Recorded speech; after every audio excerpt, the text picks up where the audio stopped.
Yiraqdiki risolat. Yiraqdiki risolat kuchlik barmoqlarini ishlatmayla musofani hisoblaydi.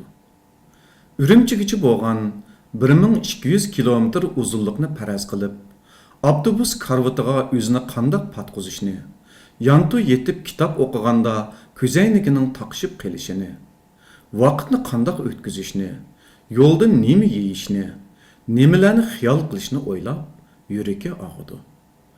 O'zini bazlab, sevgi uchun yiroqqa ketdim deydi. Butunlay ko'nib qoldim deydi. Qumluq to'lim go'zal deydi. Men yolg'iz emas deydi. Lekin fursat tepib yoshirin yig'laydi. U endi uzun safarga amroq bo'lishi kerak. Cho'nqur nafas olishni o'rganishi kerak. Qumdek chechilib toshdek qetish kerak. Yantoqdek chechaklab to'g'roqdek sarg'iyish kerak. Kangrilikdan qo'rqmasligi kerak. Oftobdan zerikmasligi kerak. Shamoldan qochmasligi kerak. Ezib qolmas kaslanchukdek yoki yangi ko'ndirilgan to'gidak yiroqdagi risolat. 2015 yil 16 mart Urumchi.